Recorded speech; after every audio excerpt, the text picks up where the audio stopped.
Good morning, chefs. Today we're going to do a premium pasta sauce.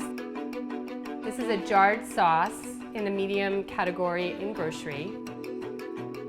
One of the things that distinguishes us, Chefs Best, from other executions of this sort of descriptive analysis process is this really organized, direct measure of quality. The process about discussing and going through and figuring out what a product is very important.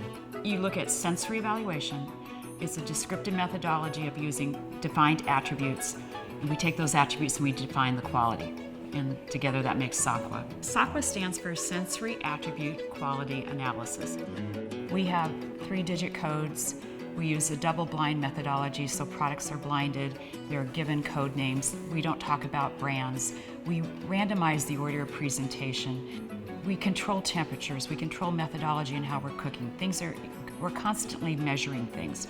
You know, we're even portioning things to be exactly the same so that you don't introduce an internal bias that, oh my gosh, this sample wasn't as rounded as the next one. What does that mean? They'll pick up on those little cues and they'll start to play games in their mind, and then that plays a big part of how they evaluate. And we want to make sure that everything is controlled.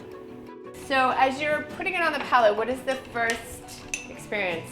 It's quite rich. It's rich, tender pieces. As the chefs are saying, you know, this has some astringency, and I'm like, you mean like cranberry juice astringency?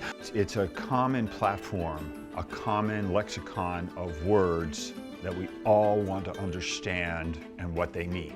Let's decide if your puckery is her sour, and let's decide on which one we're going to use to determine how to describe that. The main difference is breaking down the different elements from the taste, the flavor, the aroma, the textures. If we're going to talk about is low sour, what does low mean and what does high mean? So that's the training that those chefs go through before we will use their data. Something that we hear regularly isn't taste subjective? And we'll often say, preference might be subjective, but taste is actually something that you can measure.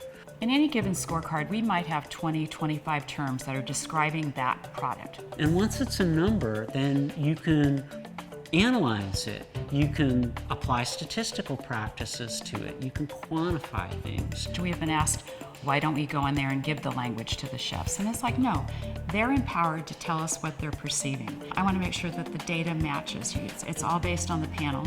It's based on how we serve the samples. We say that taste can be objectively measured, and we want to communicate with the brands that we work with in their own language. And so we know that part of that language for them is this quantification or number aspect. What we do to control everything produces a result that they can be comfortable with. You know, they can go to the store and recognize Chef's Best brand and know that it's going to guide them to best tasting products. We know that the data behind that can be substantiated, and we know why it can be substantiated. So I think that consistency is extremely important.